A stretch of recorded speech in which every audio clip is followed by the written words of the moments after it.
Welcome to Living MaxJoy, the podcast helping families turn up the joy in everyday life, presented by Nemours Children's Health in partnership with ESF Camps and Experiences. Today, we are talking about building strong minds in a digital world. Let's dive in. Hello, everyone. Today's podcast is a theme that everybody wants to hear about, and that is building strong minds in a digital world.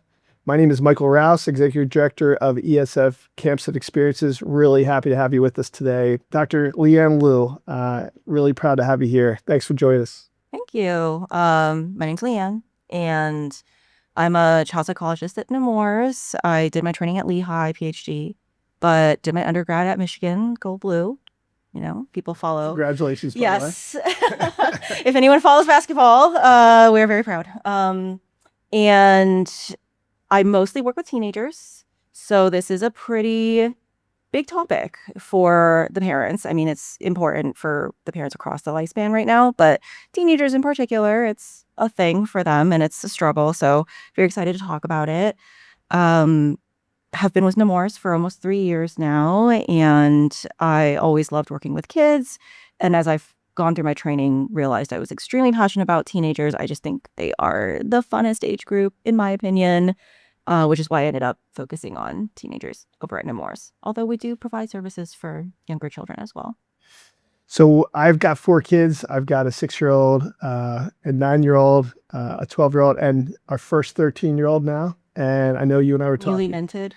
Newly minted, Yeah. weeks, just a couple of weeks. Oh, happy birthday. Thank you. And so this topic for me is a big one. And I know you and I were talking before we started, and you have a 3-year-old. So I think, you know, the pipeline of youngsters becoming teenagers, this is a hot topic around the Rouse family. So I can't wait to have this discussion with you. So, you know, there's this scary statistic that is, you know, running around that I've read and my wife and I have talked about, which is teens who spend 3 or more hours on social media a day have double the risk of anxiety and depression. And I'd love to hear more about that. You know, we're reading this as parents, we're reading this as, you know, experts in camps, and it's a scary stat. Yeah. Well, yeah, the research does indicate that increased screen exposure, social media use is associated with greater likelihood of depression, anxiety in adolescents. I would say that the research also talks about the quality of the screen time, the interaction with caregivers as you have screen time, and also what the content is that is being consumed. So I think volume of time, it's not just that. There's also other factors too. So, you know, we've as a family have kind of done away with any types of phones in our kids' hands, but my 13-year-old, my 12-year-old, and my 9-year-old are like the only ones in their school, in their classes, that don't have phones. So that peer pressure, you know, from their classmates at times, it's like, I can't believe you don't have a phone. And so we've been trying to make that topic, it's cool to not have a phone. Yeah. I'm not winning that argument, doctor, but at the same time, we'll probably be the last parents standing allowing phones in their hands. You know, as a 3-year-old, with a 3-year-old, what do you recommend to parents in those situations with that, you know, happening today with social pressure? I really think parents and families have to operate from their values. So some parents give their kids phones at a young age and other parents do not. And certainly having guidelines from the research is helpful for them to know maybe, okay, this was too early. We should probably pull it back, or this technically is appropriate, but maybe we just also need to gauge our own child's level of maturity and if they have the impulse control to manage it. And there is actually a lot of step ups to a full smartphone, like an Android or an Apple iPhone. There's like brick phones where you get just music and maybe texting, but you can't add no numbers yourself. Your parents have to add them. And it can allow parents to scaffold some of the ways to manage these things at an way that's very systematic. And I think that is really helpful for parents to think about is if you think about getting your kid a phone, maybe they're really involved, they're super busy, you want to make sure they can call you if there's a problem. We get you a limited phone where it's just dad's number, sibling's number, mom's number, and maybe your two best friends. And that's it. And it shuts itself off after like 9 p.m. so you can't talk to anybody, but you can still do your fun things like have all your favorite artists on your Spotify. So you can listen to music when you're waiting in the bus, but it's limited enough that the kid isn't tempted to be on TikTok until 2 a.m. and then they're not sleeping and then they're cranking the next day. Yeah. So there's ways to monitor it and graduate up to it if parents wanted to. But also I think if parents didn't want to, it's okay. Like you were saying, I don't know that anyone needs it to live. Like you won't die if you don't have a phone. It may be awkward socially, but I also do think that lots of families do things differently from each other, and it's okay.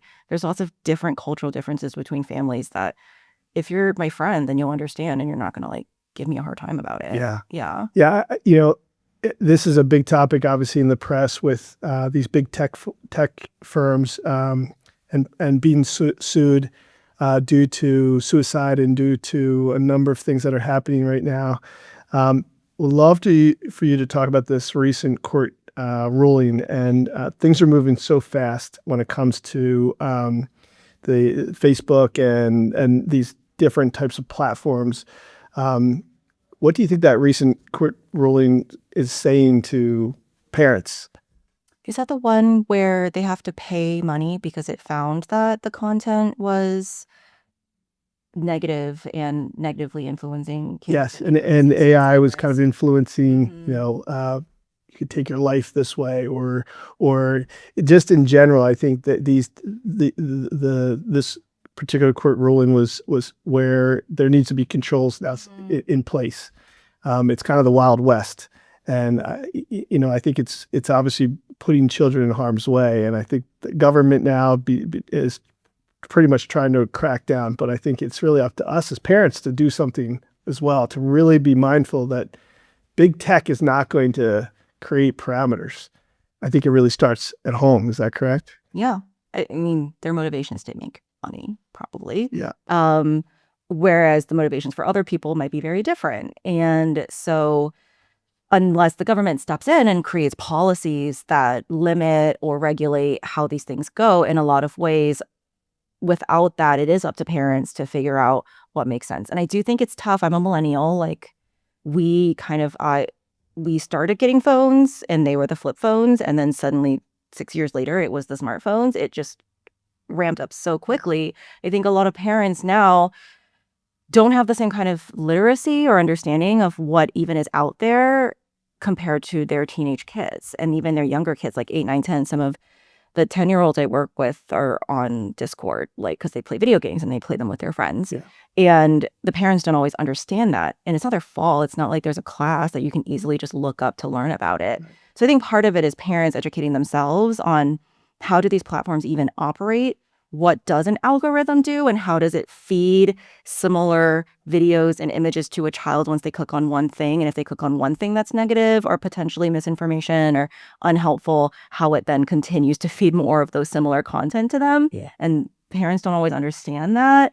And learning about that first and then thinking about, okay, based on what I know, what do I feel comfortable with personally as a parent? And how do I then want to reinforce that or enforce that with my child? But yeah, I think the limits start with the parents, and it sucks, especially with teenagers, but sometimes limits have to happen. So I know we're talking about some of the big headlines, but I know the Nemours research that you've all done is pretty staggering. Like, would love to hear you talk a little bit more about what you're seeing. Yeah, well, so Nemours, us, ourselves, I don't know if anyone's actually doing research on social media stuff, but there is research out there. So there are a few papers, particularly what we call these things are meta-analyses or sweeping reviews, where they look at all the papers they can find on this particular topic and kind of aggregate it for you, which is always really nice. So tip out there for people trying to look into the research. Those types of ones are really clutch because they really summarize, like, we found 20 papers on this. Here's what these 20 papers say. Whoopsie, here are the trends, and that's really useful. So some of the stuff, I think, so when we talk about the quality of the screen time is big. A lot of the research is showing that if the child is just passively consuming, so just sitting there and just kind of watching, that's not going to be particularly useful for the child. One of the things is because they're not active, they're not acquiring language. Like we require language by talking to each other, interacting with each other, going outside, using our bodies. So the kids aren't doing that. That can be associated with delays in development, language development. If screen times are often used to support with regulating behaviors, and the kid isn't really learning how to do that for themselves, they're kind of relying on this external tool that is highly attractive and isn't always available. Right. And so those that kind of exposure also can be associated with increased behavioral difficulty with regulating your emotions. The opposite of that can be helpful in small dosages. So active television use or screen time, me and a parent sitting together, watching a show together and talking about, oh my God, I love Spider-Man. What is he doing? Why is he having a fight with that person? Oh, well, like they're having an argument about their favorite toy. And look, they're like figuring out how to resolve their conflict. So when the parent is actively engaging with their child while having bonding time and talking about what they're seeing, then those can actually be associated with positive language acquisition and cognitive development and that kind of stuff. So I think the quality of the time with caregivers while having screen time, and then also one other things they talk about. So the content you were just talking about, it makes me as a youngster think about when I was young. I mean, like shows like Electric Company, Mr. Rogers. Yes. Bill Nye. Yeah, exactly. Sesame Street. Like they were actively helping you learn, right? So when we as parents are looking for content for kids, should we be looking for like triggers like that where it's speaking to the child, it's getting them to think versus it's just where there's zombies in front of a screen and not really, participate? Yeah, I think so.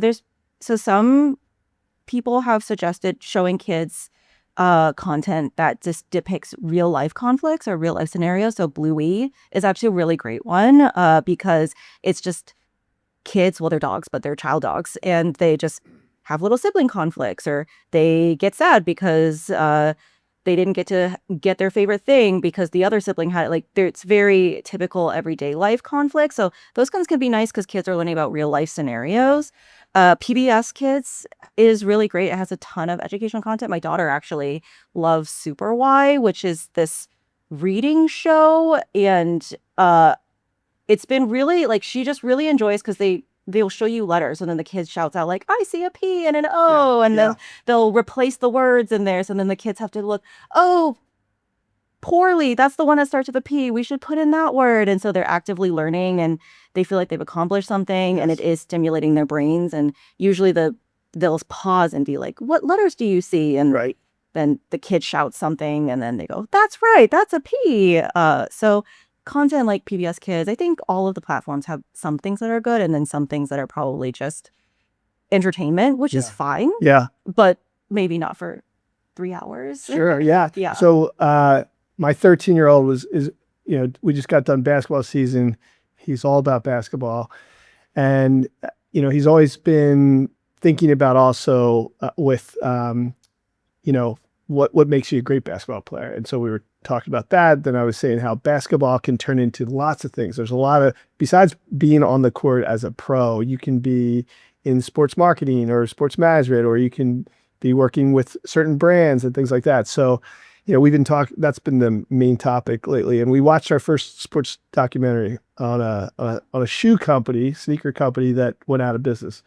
And I didn't really know whether it was appropriate for him or not. So he and I were watching it together, and I would, pause it, and we would talk about why they were doing grassroots marketing or why they were only looking at certain athletes. And it was awesome to really do the show and tell, like you were just saying, like try to engage with your child in some of the content that they may want to, or you may want to show them, and make it productive where it's a learning moment versus just having to watch it. Because I would not have let him watch that by himself. Yeah. But it turned out to be really great and really a meaningful experience for him to understand like sports business. There's more than just playing the sport. There's other things. There's other career paths. Yeah. So I found it to be really worthwhile. And I really wanted to see this with him. And but you just triggered something that, showing and telling kids is really important. Yeah, the quality time with your kid is super important. I think that's one of parents, especially as the kids get older, they're more independent, they're spending time with their friends, interests might start to diverge, and kids still want connection with their parents. Parents definitely always want that connection with their kids. Yeah. And the thing that you just mentioned is huge, is let me meet my kid where they're at. Because especially as they get older, they're going to have their thing that they love. And it may not be anything the parent has ever been interested in their lives. Right. But it really creates that bond when the parent's like, oh, I've heard that you're like really getting into anime. You want to like watch your favorite anime together, actually, because that is going to engage the child so much more. And as a parent, you might get an inside scoop into, so some of these animes are quite violent. Yes. Like the popular one, Demon Slayer, right now is super violent, actually.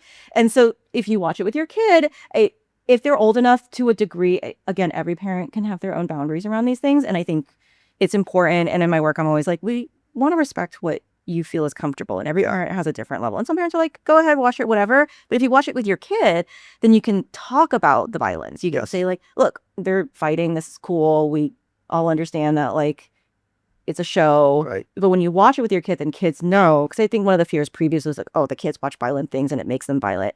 I don't think that's the case. I think if the parents are there to talk about how this is not real, and we don't obviously behave this way in real life, but there's messages in it, like you defend your friends when something goes wrong and you stick to your values. And if even when people tell you that you're bad, you stick to the thing that you think is right and you defend it and you take care of people that you love. Like there's a lot of really great messages in the content that can also be helpful when the parents are there to provide a mature interpretation of some of the other things that maybe require a little bit of extra narration. So the kids narration translation is really key from the adult. Is what I'm hearing. And you're gonna have a different perspective because you're older and probably know that like, okay, this sounds cool for a kid, but just in real life, like you probably wouldn't want to talk to someone this way because it's like not. So as a parent of a 3-year-old, when would you give your child a phone? So I think I would want to figure out like where she's at as she starts getting older, and potentially I might try more one of those limited phones. I don't think I would ever give her a full phone, maybe until college, but like a limited phone where you can text your friends and you can text me if you need to get picked up early, and have Spotify so that you can listen to music and enjoy entertainment. But the other apps would be things that you can view on the TV. Like, I want to watch a YouTube video. Okay, well, you can watch it on the TV. I don't care. But I don't know that I want you to have a personal device where you have your own personal YouTube account. Like, I'll tell you, our point was, they're not getting phones ever. By then it'll probably be, some other type of gadget. But I talk to parents about this when they ask me, what are you doing? I'm saying, no, we're not doing phones. I do find that there's a theme that parents are, the reason why they're giving them phones, and it's the safety piece.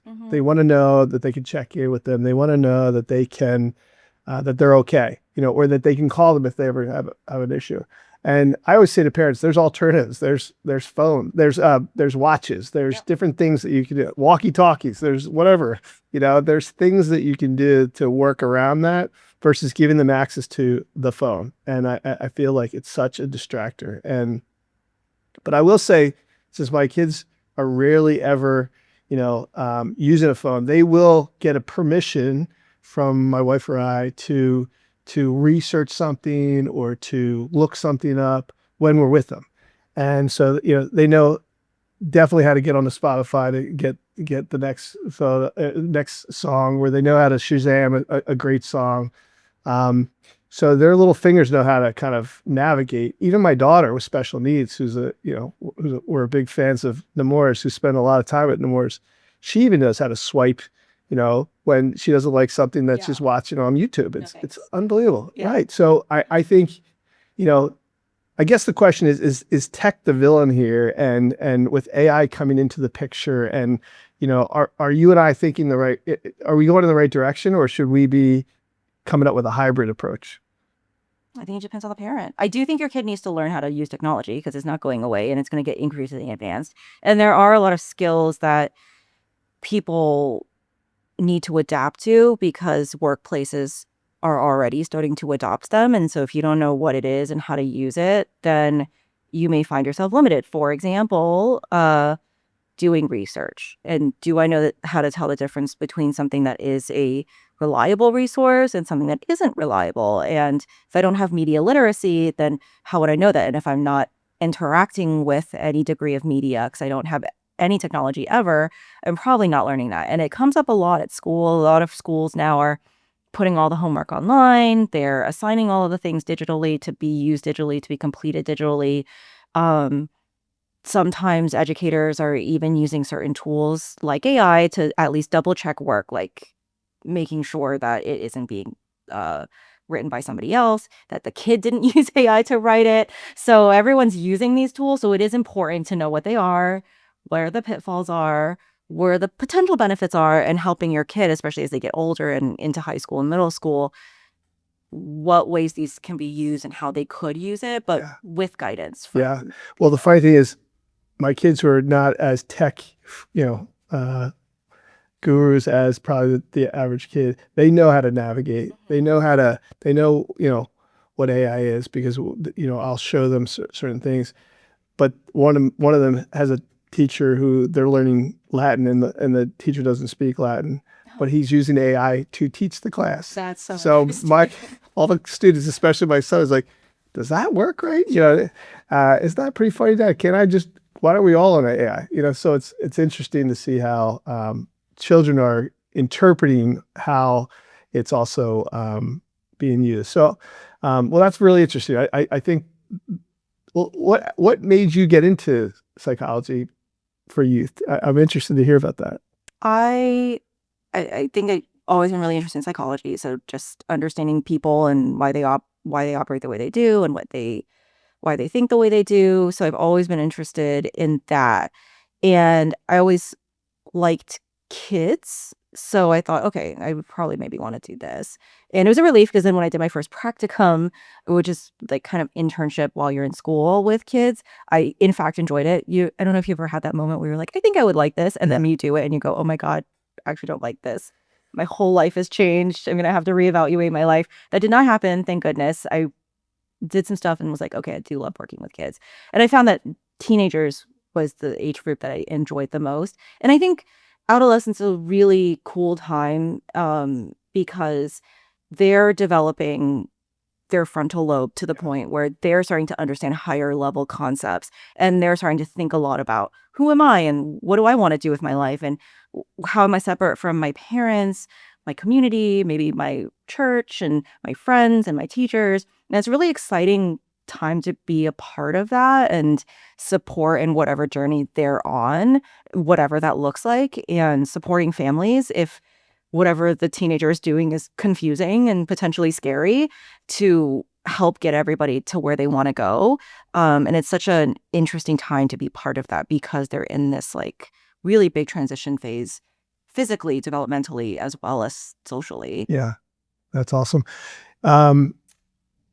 Switching to camps, when we have first day of campers, coming, you can tell really quickly if they've been using phones, most of the entire school year, because of the fact that when I see them come on day one, we don't allow phones on site, right? And so even with our staff. And so it's pretty amazing to watch a camper in the first day who hasn't been with ESF yet. And so, our staff is really great. They're trained to really, introducing somebody to the new best friend and to welcoming them and making them feel part of something. And there's these awkward moments because these kids are so used to just putting their head down and starting to scroll.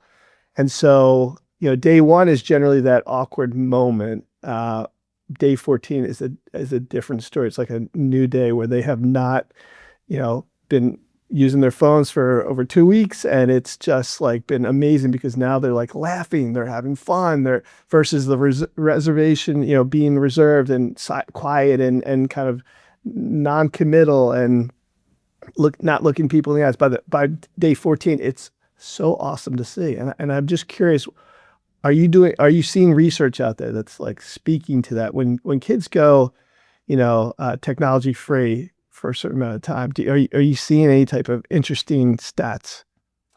I'm sure there is research out there. So some of the stuff that I looked up is about amount of screen time. So I think what you're observing is the case is that social skills, and is the more screen time the children have, the less, or like the development of a lot of these cognitive functions. So thinking, executive functioning, controlling my emotions, thinking about what to do next, impulse control, that can be more limited. And that can translate also into things like social skills, because you're thinking about, how do I have a conversation? How do I attend by watching faces, body language, expressions, all of that kind of thing. And when you're using a piece of technology to potentially help regulate some of that, it can be then difficult when that thing is taken away. I will say, I mean, so it's one thing that technology can be a useful tool, particularly, for example, if you have kids who are neurodivergent, and it's a lot harder for them to attend to social language, like reading body language, making eye contact, going into a completely new environment with a whole bunch of new people, like at camp. Yeah. And there's already so much sensory input that sometimes it doesn't have to be a phone. It can be like noise canceling headphones. Right. It can be other things like a fidget toy. But sometimes like those technology tools can be really useful for kids who have different needs. And so it is important to recognize there are strengths to those.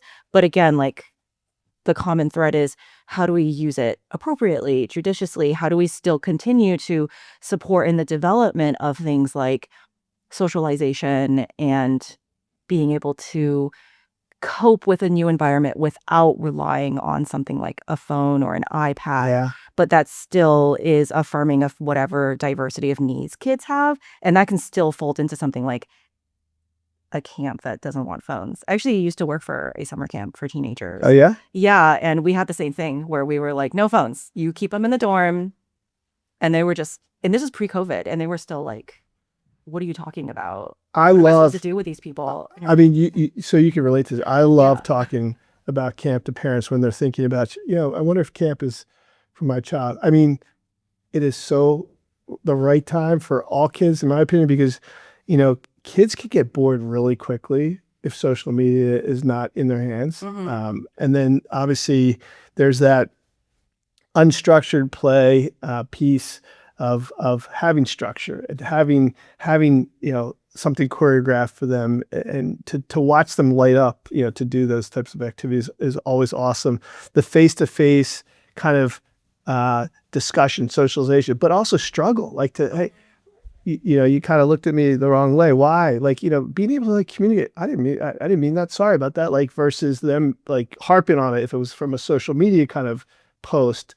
So it's like little simple things that I think camp, character building skills and the challenges and like I said, the socialization. I think there's tool belt, those tools for the success for kids to be, the best version of themselves and to have fun. I mean, that's what I'm seeing a lack of with kids today, is this lack of joy, because they're just so tied into something that they've just seen or they came from, versus being, experiencing things, which is really important. I don't know if you could speak to that a little bit. Yeah. Experiencing, the piece that you said that I think is really important is it's not the most important. We don't want kids to be tortured, but experiencing discomfort. Yeah.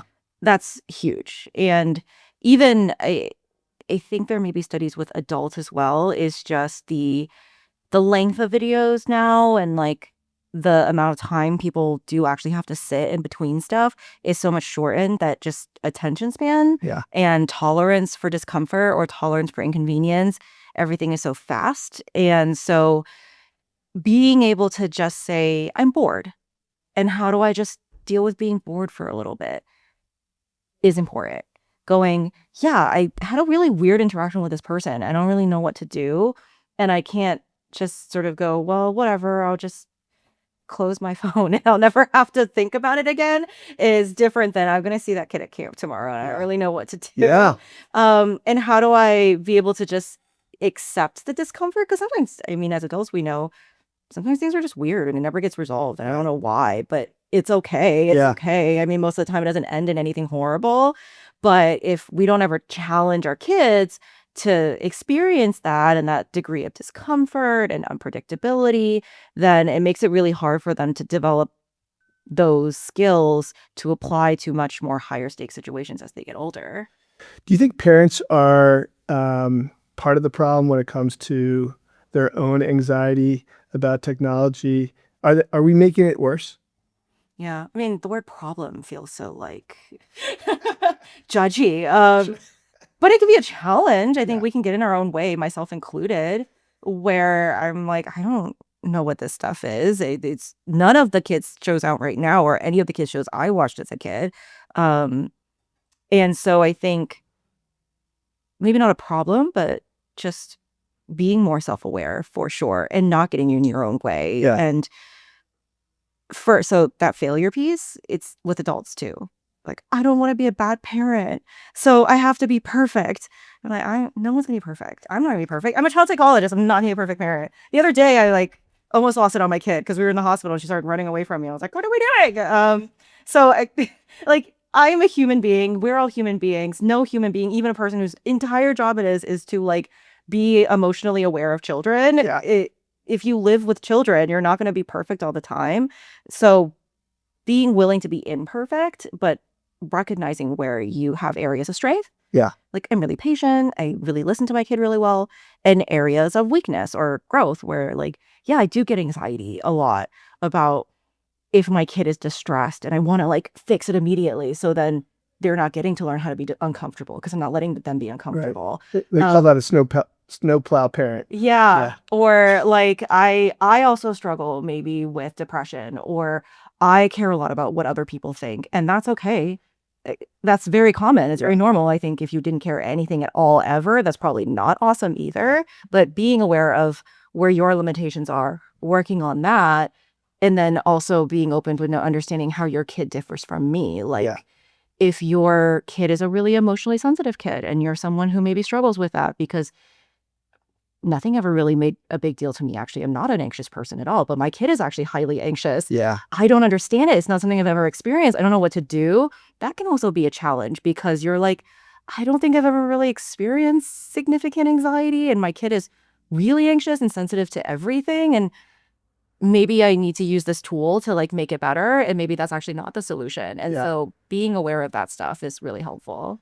I can't even imagine if I had a phone growing up, how I would have felt, because I feel like, for instance, on a Friday night, as a teenager, I would be home on a Friday night. I would not be out and about like some kids are today, right? And I would settle in. I maybe had a hockey game or a tournament the next morning, so I'd be going to bed at a reasonable hour. I couldn't even imagine if I would have had a phone, and I would have had access to social media to now see what my friends are doing, and then the FOMO that I would probably have as a result of that, and then the questioning that I would be doing with myself: should I really be going to bed? Or am I not cool? Or was I not invited to this thing? I can't imagine as a young kid what that would make me feel like. And that's happening today with kids who have phones. And I guess I don't, how do you deal with that as a child psychologist with situations where you're probably getting a number of themes coming to you from families that are saying, they're jealous, or they're upset, or they feel like they're not a part of something. I mean, is it being amplified because it's on, they've got access to social media? Yeah. I mean, I think that's always probably existed, feeling excluded.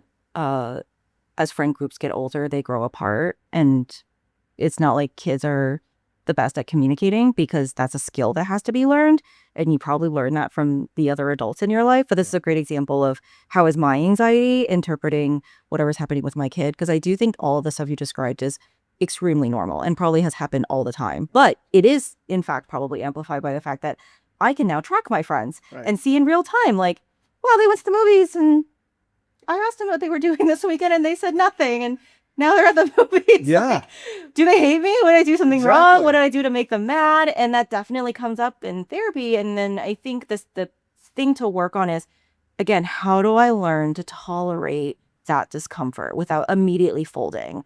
And how do I learn to communicate with the people around me to discuss if something upsets me. Yeah. Because sometimes everyone has a different way of, like, oh, sometimes the advice you get is just ignore it. I'm sure they meant nothing. Don't mention it because you're going to create drama. Right. And other people are like, you should talk to them about it and confront them. And then that's maybe too aggressive. And so sometimes with my kids, I work on, do you want to talk to them about it? And sometimes they're like, no, they do it all the time. They always exclude me. Maybe this isn't the best friend group for me. Okay, well, do you need new friends? What does that feel like? Maybe there's no opportunities to make new friends. I just got to deal with these people until I finish high school. Or it's, no, I actually haven't talked to them. Maybe I wasn't really clear that I wanted to hang out because I kind of just asked it randomly while we were transitioning and no one really got it. And so sometimes it's about, what if we figure out to learning just conversational skills, communication skills? Hey, you guys were out last night. I really would have loved to come. And maybe they would have been like, oh my God, we had no clue. We thought you were busy for some reason because miscommunication. And then you get invited the next weekend because you learn how to communicate better. And so I think the problem, again, I don't think it's really technology. It's a tool and it's either going to hurt or harm, but it's just a tool. Like a hammer could get the nail in the wall, or you could hit your thumb with it because you're not using it properly and break your finger. The idea is, how do we provide kids with the everyday skills necessary to navigate the way that social situations have changed because of the technology? How can we be better role models? Because I don't want to be a hypocrite, but here I'm going like, tech free with my kids, but meanwhile I'm using the phone all the time. Like, how do I better, role model this? Should I kind of hide it and only make calls when they're not in the area? Like, try to like turn it off, move it to the side. Like, what tips would you suggest? Because I feel like I'm not role modeling properly. Yeah, I mean, one of the statistics in the paper I found was that increased like child technology usage is positively associated with parent technology usage. The parent is on the screens more, the kid is on the screens more. And so, I mean, ideally, yes, like we would limit our own, and I say we and our because I also struggle with this, we're all in the technology world. We're attached to our phones. I don't want my kids to be attached to their phone, but I'm somehow also attached to my phone. Right. And knowing my own limitations is I will like say, you know what, we're at the library. I'm just going to shove my phone in the backpack and we're going to do whatever. And if it's whatever is me sitting on the floor for 30 minutes while you stare at books, which is a little boring for me, I'm not going to lie. That's okay, because I got to learn how to tolerate boredom, and I don't need to be constantly stimulated by this box that has the world entirely contained in it. So I do think, I theoretically, ideally, it would be that as a parent, you would also then model what you want to see your kids to see. And I get that can sometimes be tough and it's not always easy. So then what does it look like to at least have quality time with your kid where they're expected not to be on their phones and you're expected to not be on your phones? Or conversely, sometimes I'm kind of like, can you really limit your kids' screen time then if you can't limit your own? Because if not, then aren't we we are being hypocrites a bit. Absolutely. And so then if I'm kind of going, you know what, I just need to zone out for like 30 minutes on my phone. Okay, you go zone out for 30 minutes on your TV. And then we're all going to reconvene and do something else because I also need to not doom scroll on Instagram. So let's go walk the dog because I also need to detox. So one of the things so I mentioned at camp at ESF, we do not allow phones, and our staff cannot use phones. That's really when I'm disciplined, because I'm walking around. I don't like to be here in the office. I'd like to be on site. So I'll travel to site by site. But I do see these college students, these at times teachers, where it is like an addiction. And, we unfortunately, you get caught with a phone, you're done at ESF. And as a staff member, that is a scary thing to look at. When people are so addicted, they need to be stimulated. If they have 50 seconds available, they want to be stimulated somehow. Any recommendations for people, that are really wanting to get away from tech? They want to be better role models for their children, but they don't know how to go cold turkey. I guess, what is the thing about the phone that stimulates, and can you replace it with something else? So is it, I like to get my news. Okay, can I read news in a different way? Or is it, I like to play games. Okay, do I engage in, and okay, so maybe I'm not on my phone, but maybe I instead go and play video games with my kids instead. So now we're doing a family activity together rather than each of us separately on our separate games in separate rooms doing separate stuff. Is the simulation that I just like reading generally, and this is where I get it. Okay, can we invest in a Nook or a Kindle or getting a paper copy of something and just reading instead? I like listening to music. That's my main thing. All right, could I, throw Apple Music onto whatever Bluetooth we have, put the phone down and just listen to the music without also being on my phone and doing something else? We want to enjoy a movie together. Can we just put the phone down and just watch the movie together? So then we're not watching TV, also on the phone, also kind of like doing other random things. So I think it's sort of, what is the thing about the technology that's stimulating, and can I get that? Yeah. But in a way that doesn't have to involve that technology or involves other people and us doing something together, rather than me isolated just on my own, non-verbally zoning out. Any recommendations for parents to create house rules when it comes to technology? Yes. Write it down so that nobody can argue that you said this and I said this and no, I didn't say that and no, you didn't say that. Just write it down. Create a contract.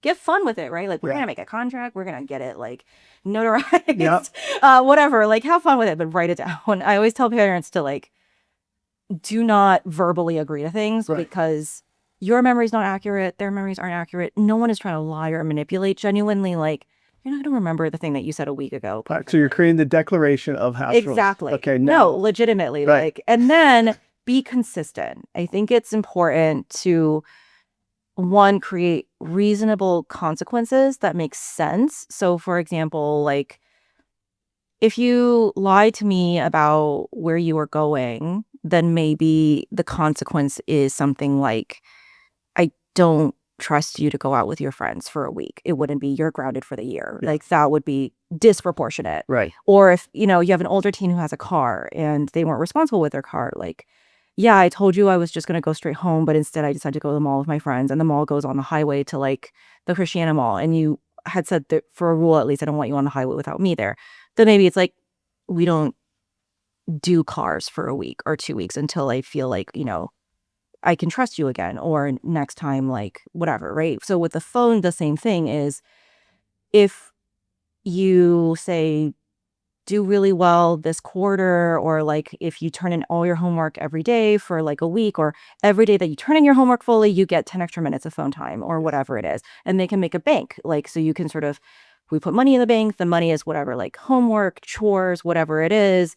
And then the thing you get out of it is time on your phone, or time for TV, or time for your video game, or whatever it is. So kids win things because getting things feels better than having things taken away. So gamify it. Yeah, gamifying it. And I we don't have the house rules, but because they can't use phones. However, you're making me think: should we create house rules when it comes to technology, where there's house rules for us as well, where then they can gamify it with us? But hey, Dad, you said you were going to use it at the dinner table or whatever. Would that be helpful? Do you think? Yeah. I think so. I think you can always get creative with it. I always like, these are my suggestions, but if you know what works for your family, like, hey, you know what? I've been honestly trying to work on this too. Great. Throw yourself in there. And especially for teenagers, but even for younger kids, it feels nice to know that there's not different set of rules for different people in the house just because some people are older. Because sometimes it doesn't feel good if you're like, well, I'm the one that pays the bill, so it doesn't matter. I can do whatever the heck I want. And you're just like, okay, so once I'm old enough, I can stop doing whatever it is you were trying to teach me and just go wild. Like, no. Okay. So then, yeah, I think it's useful if the adults also engage with it too. Right. But also, I think it's okay to emphasize that different people are going to get treated differently, because some people are younger, some people are older, some people are more mature, some people are less mature. Some people may have different expectations of them than other people, and that's normal. It's impossible to be equal. Like, ever. And I think trying to make things equal is going to put you in a weird position where then the kid is like, but that's not fair. It's not perfectly equal. But that's not possible. When I was young, I remember my father kind of giving me the speech about smoking or drinking, and the first thing he said to me is, there wasn't restrictions. He basically said to me, I just want to let you know, if you ever want to do that, I want you to do it with me first. And I was just like, what are you talking about? I would never, more or less try to be that, responsible child. And he said, no, I really want you to know that I would never want you to do it with other people. If you ever have that urge, I want you to do it with me. I'm curious, like, should we almost have that same conversation when it comes to social media or using technology? Like, if you ever wanted to try AI, I want you to do it with me. Like, you have that honest conversation, because what my father would then say is that I would never want something to happen to you where it would be devastating. And if I was ever drinking or something like that. And I'm just wondering if you talk about where AI or where social media can really take you to a place where it's just, do you open up with your children like that? Would that be a suggestion in your eyes? Yeah, I think so. I made kind of a similar. So kids they use Discord a lot. They use it to make friends. They use it to play video games with other kids. And so a lot of times parents will kind of be like, how do I monitor this? Like, do I just not let them have it at all? And then they get really upset because they can't hang out with their friends, or what do I do? And so I do think having a space in which the kid can explore with the parents monitoring in some way first can always be really useful. And then providing them in that way with the tools to manage it. Like, for example, okay, you can play on Discord with your friends from school. And those are the kids I know. And you played it in the living room with the speaker on. So I know what the other kids are saying. I know what you're saying. I know what game you're playing. And I know which kids they are because they're actual human children you interact with at school. And that's a way to do it, where then like, we're doing it together and I'm here and I'm just like in the kitchen cooking dinner or something. Other times it could be like, maybe you let your kid play with it in your room, but you together talk about things like, hey, you don't give your information out to anybody you've never met before. Even the people you've met, maybe it's not you don't need to give your information. If anyone ever asked that, that's a red flag. And you don't need to talk to that person anymore. You do not enter into chat rooms that are like age unrestricted. Right. We do not do that. Or like, and what would be the consequence then if you did? Like, maybe this is not the time right now. We're not mature enough. We don't have the impulse control enough to use this. Or maybe it's like, I'm going to hang out with you in the whichever favorite Discord, because it's like, maybe I love to play Roblox and this has like my favorite Roblox like universe or whatever, and all the kids there are so cool and I don't know any of them because it's maybe a public one, but like, I want to be in there. Okay, I'll hang out in there with you. I don't really know how to play. Why don't you show me your favorite game? And I'll like see what the vibes are and be able to then support my child in understanding what is appropriate or inappropriate. Like, if I'm getting internet bullied by a kid and some kid is saying some things that are inappropriate, right, I can be there to sort of say, hey, I don't know if you understand this, but the way this kid is talking is not okay. Yeah. And how do you set boundaries around that kid?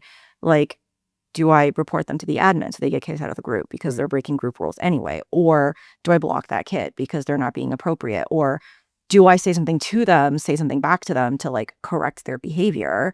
And then that way you as a parent can support, but also learn about their interests, with them on a game that they really enjoy, and also teaching them how to be safe. I just think things are moving so fast. And again, as a parent, I'm just trying to think, how are we preparing, our kids to guide the next? And I'm seeing, today's campers as parents who are, navigating AI tutors, who are, using social avatars and immersive VR. Like, that's a little scary for someone like me that has young children. Any recommendations on what we as parents should be doing with all this stuff coming down the pipeline? I guess probably there are resources, and not all of them are like, they're in different forms to provide guidelines for parents. And so probably looking into like what those guidelines are. I get them randomly on listservs of like free webinars for parents on how to navigate technology with their children. And so educating yourselves first, and then deciding for yourself what are the rules I want in my household, because it can be really overwhelming. And I kind of want to acknowledge that what we're talking about is very parent-centered, and not every parent has the same resources as other parents. Like, some people work really long hours and work multiple jobs and just don't have the time. And so those children in the data show often use more screen time. But it's not because the parents don't want to be there. It's because I genuinely, I worked a 12-hour shift. I'm exhausted. I don't know that I can engage with my child right now. Or I'm coming off my third job and I am so stressed out, and I don't have the time to then also learn about all this technology stuff that I don't understand. It can be really overwhelming. And so finding the resources where they can kind of support you and figuring out what to do too. Like, we do that in therapy with parents talking about their concerns with technology, listening in on webinars or getting resources, but trying to learn about it. And then also probably trying to do what feels the easiest first. Yeah. Because it feels like there's so many things to start with, and maybe you can't address all of it and you're not going to be able to. And some people don't have all the resources and the time to do all of that. So maybe just start with things that feel the most important first, like safety. Right. And how to talk to me, like your dad. Just, if you feel unsafe, if someone's making you uncomfortable, either at school or online, come talk to me and we can figure it out. Even though I know I'm really busy, or sometimes we butt heads, you have to know that, I'm not going to judge you. I just want to know you're safe. And so if that's the first thing you can at least talk about, then start with that.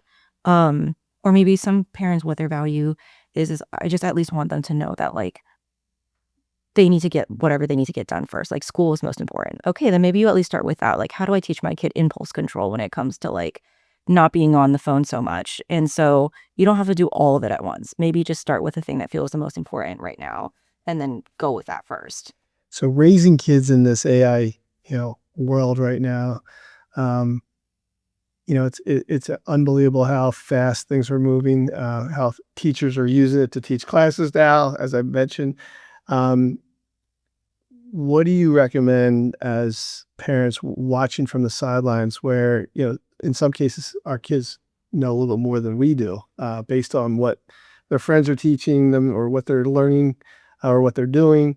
I just heard a song that somebody sent me that was AI generated, that was, 100% AI. And I mean, I couldn't believe the production. I couldn't believe the quality. Would we be doing the wrong thing not to, introduce technology? I feel like, you're either on on the bus or not on the bus. And I feel like there's a hybrid there. What would you recommend we do as parents? I mean, you and I are going through it right now. Yeah. How are you going to do it? I mean, I do think I want to learn about it. I think I bring up the Discord one the most because I think it's the one that confuses me the most, because I'm not on Discord. I don't play video games. I understand Instagram. I don't use TikTok, but I can kind of get what it is and how it works and why it's entertaining. But I do think that for me, it's just understanding them and how it works and what the kids get out of it, because you also don't want to just, I don't know, it's always terrifying. I don't want to be like the person who's, all the kids are like, you're so lame and you don't know anything and you just don't understand. And it's like, okay, I want to understand so that I can engage with it and see the positives of it. Like, kids enjoy it for a reason. It creates connection in many ways for a reason. Yeah. It can have their positives for a reason. So how do I acknowledge that and not set so many boundaries that my kid feels boxed in, but also understanding that there are going to be things that they're just not ready for. And I think I can make a better argument for why I'm going to say no to that if I can actually prove that I know what it is in the first place. So teach ourselves first as a parent, go through it a little bit, and then know what the ramifications are, and then know what you really want to introduce to your kids. Like, okay, I guess TikTok is pretty fun. I'm on TikTok too. Okay, so now I get it. But no, you're not going to have that, because I don't trust that the algorithm isn't going to feed you stuff that is just completely inappropriate. Yeah. And so then I'm also not going to use TikTok, because we're just not going to do it, because in solidarity with my kid, rather than feeling like, you're immature and you're a child. You can't handle this. I'm making this decision for you. It's over now. Goodbye, your self-efficacy, which is really not going to be great for a lot of teenagers who are kind of like, well, I am my own person though. And I don't tell me what to do. Like, you didn't give me any good reason for this. Whereas I think a lot of the kids I work with, even though they're like, I think it's unfair, I don't like it, at least she explained it. So I get it. I don't like it, but at least I get it, versus like they just said no and they didn't tell me any explanation. So now it makes it really hard for me to understand and tolerate it. I have so much. I'm not even on TikTok. I wouldn't even be able to get on. Yeah. Sometimes I get on a feed that somebody has sent me through something, and I'll click it, and I'll be like, "What is this?" Yeah. I mean, so I have seen TikTok, but I'm not. Or Facebook, same thing. My wife will probably post something to our entire family. I don't even know how to get on it, but so I have so much to research to do. That's what I need to do. But yeah, I think you're right. I mean, it's for some of us, we probably should dip our toes in to learn to keep up with our kids, and then you know what to be able to have a conversation versus absolutely not. You can't. So that's a really great point. I got some work to do. Or even it's like, I don't want an Instagram account because I don't want any social media, which is okay. Some people are like, it stresses me out, man. It's just too much information. I'm not doing it. Totally fair. But at least being like, hey, you know, the reason why you keep getting those reels now of like people talking about being really depressed and wanting to hurt themselves is because you're clicking on those videos. Right. So why don't we get off of it for a while? Or why don't we try clicking on some cat videos to like readjust the algorithm? Because sometimes even the technology is there and it's being consumed, but the kids themselves don't understand it maybe necessarily, especially the way that it's working in that more underhanded, insidious way, because it's not like anyone's actually teaching it to them. And so some kids are really savvy and they do absolutely 100% know. But some kids are kind of just like, I don't know, this just keeps popping up, so I'm just going to keep clicking on it. Who knows why? Whatever. And so even at least understanding some of that to point it out to your kid, even if you're like, I'm not going to be on social media, I don't care. But at least I can be like, hey, if you're getting stressed out, a huge thing is maybe just not doom scrolling for 3 hours before bed. Yeah. Yeah. No, I love it. So you're not saying to me, it's not about less screen time. It's more about everything else. Get them engaged in other things socially, or if you're going to watch that, TV on the screen, like engage with them. What did you learn about that? Make it a little more interactive versus restrictive. Yeah, a huge thing I think I notice is you can't take something away without replacing it. So it really sucks to say, I don't want you to be on your phone, but now there's just this empty space here where the phone was. Okay, I don't have hobbies. The only thing I really do is watch screens. I don't have the means to go anywhere because I'm a child. I don't have a car. I don't know how to drive. We live in the suburbs, so it's not even like I can hop on a train and go somewhere. So now that you've taken this thing away that entertains me and keeps me entertained, distracted, that allows me to talk to my friends and have social connection while I'm not at school, I don't have anything else to do with my life. Literally nothing else.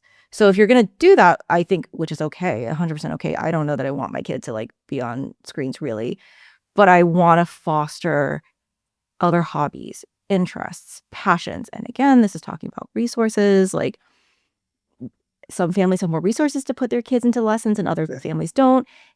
And so alternatively, though, schools provide a lot of activities. Your local libraries and local communities provide a lot of free experiences or really low budget experiences. A lot, like I know about Delaware, but I'm sure Pennsylvania has it too, where there are so many programs that you can like engage in that are community based, that provide programming for children, and trying to like do those with your kids first so that they have a group. If you like find out, oh, my kid is like really into chess or technology or things, like, can I get them into like a robotics team? Can I like have my kid try some sports? If I don't have the money to pay for a class, usually they'll start by elementary school, that they can start joining sports teams. If my kid seems to be really into like acting or music? Like, can I just invest in like getting them something at home that they can play with instead? They love to read. Let's get a library card. We'll get you a lot of books to read. It's at home. You can like, there's a lot of ways to hopefully foster your child's interest so that they don't need the phone for entertainment. They have other things that they really enjoy doing alternatively. Curiosity for youth. Is there a way to stoke that? Is there a way for us parents to be able to help kids become curious about things, which would require research, which would require socialization, speaking, communication? Like, that's one thing that we try to do at camp all the time with a number of things that we do which we call traditions.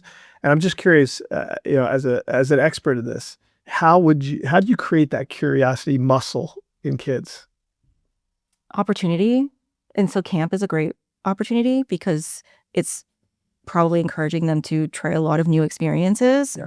And you can't create curiosity without that opportunity. And it's probably opportunities that are unstructured, because theoretically school is supposed to create curiosity, but most kids associate school with just the fact that I get graded on things and then I'm not good at it and then I don't understand and all I do is just sit there while somebody talks to me. Lecture. Yeah. Right. Whereas a camp, Yes. it's experiential, which Yes. can often create more curiosity.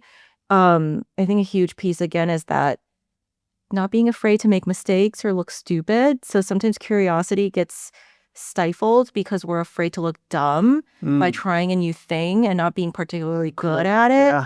And really challenging kids to like be okay with that and embrace that also, I think, fosters curiosity, because you're not going to be curious about things that you're afraid of. We have some really cool traditions at camp. Two that come to mind is that regardless of your age, you become a leader at one point, where a staff member will say, I want you to be the scout of the week, or I want you to be the captain of the sports team, or I want you to be the ambassador for senior camp. And so we'll usually pick two for each group, and to watch kids kind of come out of their shell because they have to be the leader. They have to be, okay, it's our, counselor will say, okay, let's get everybody in the line.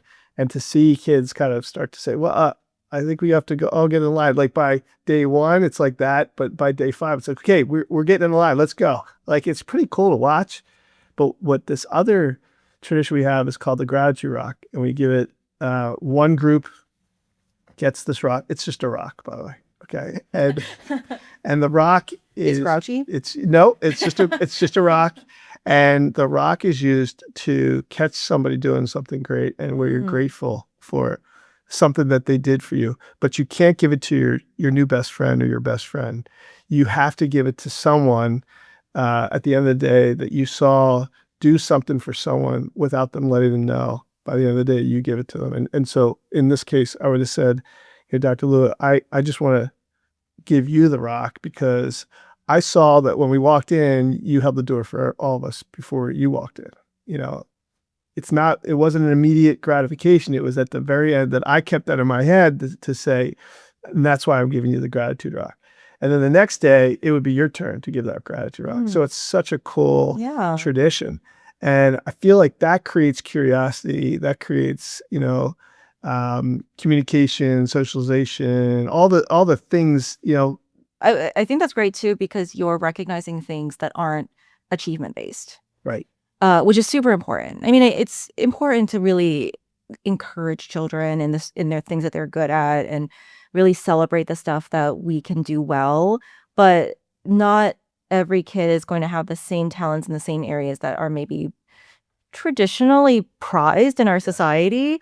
But things like kindness, empathy, going the extra mile to like help someone out, or paying attention and like, hey, I'm giving you this rock because the other day I was kind of bummed because my best friend didn't come, so I thought I was going to eat alone at lunch, and then you came and ate with me, and that made me feel really good. Yeah. And like those little things that you can do for each other are also extremely important to reinforce and point out and notice. And I think it encourages kids to notice that in each other, and then also then go like, oh, I should maybe do more of that, because it kind of was nice when someone did that to me. Yeah. And it was like, it looked really cute when they did that for that other person. Right. And even though I was completely uninvolved and was just like creeping on them. So it's like, I think that's really great to do that. Awesome. But and keep in mind, I mean, it really balances out because we also, at ESF, kids have to earn things, so it's not like everybody gets the same thing. Like, so it really does complement it out, and it really helps our kids feel a level of accomplishment. Even for that one tradition I just said about the rock, it's really cool. So if I met you at Nemours and we were on the elevator, one of the things I learned growing up was you always have to ask a person a question if you hear that they're an expert at something. So knowing that you're an expert in child psychology, I would probably ask you on the elevator, what's one tip that you could give me to make my children the best that they could ever be? Form a genuine connection that feels mutually safe and supportive and open and affirming. So the connection.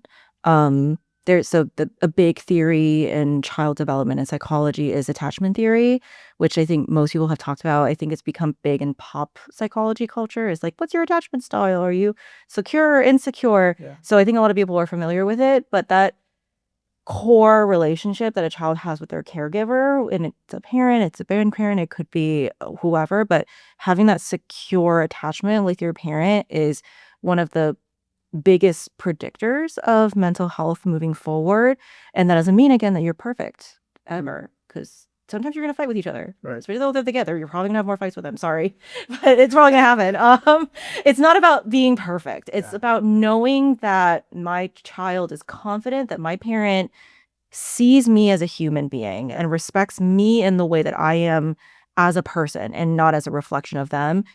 And I feel safe knowing that they have my back, even in my mistakes by correcting me, or in my mistakes by catching me if I'm falling, but also supporting me in my successes, giving me the range and movement to explore so that I can challenge myself to fail and be uncomfortable, but also there to like invite me back if I'm uncomfortable and need someone to bounce ideas off of or cry to or complain to or whatever it is. So that having that secure attachment with your kid.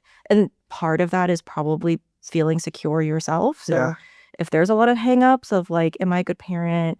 I'm worried about how I'm going to be. There are ways that I learned how to be that I don't want to be like. Also, okay. That doesn't mean you can't have the same attachment with your child. It just might mean that, again, I'm going to recognize that and maybe do my own work in therapy or explore that with my spouse so that we talk about things, or whoever I co-parent with, and having conversations with my kids, especially as they get older, of like, do you have feedback for me? I want to be better. Yeah. I have feedback for you all the time because I'm your parent. So why not give me feedback? Like, is that connection that you forming with your child? Yeah. And a huge piece, and kind of with the rock example you gave, is as much as we love our kids, sometimes when things are challenging and maybe everyone's going through a rough patch, whatever it means, it can be hard to recognize all the positives that are also there. And there's always positives. Even when things are the worst, it could be a little thing. Like, at least we all got to have dinner together tonight, even though I know things are really tough right now with work or house or school or stress or mental health. Like, we're eating together as a family right now and we're doing something. Like, it's so important to take those moments to be like, hey, I know school's been really hard and we've not been doing well, but I'm so proud of you for pushing through it and getting through it. Kind of like what your friend was talking about. Like, they want to see that. Yes. And even if I know internally as a parent I'm worried about it, like being open to that positivity of recognizing those strengths and complimenting your kid and letting them know there's things that you're proud of can also get them a long way to feeling confident themselves. And Doctor, thank you so much. This has been awesome. Yeah. Thank you for inviting me. I can't thank you enough. This has been a really, your wisdom and what you and the team at Nemours is exceptional. I will say this. My daughter was just down to Nemours, and she's going through a process right now to help her club feet, and she had 2 casts that were put on her, and the love and care of that particular team down there.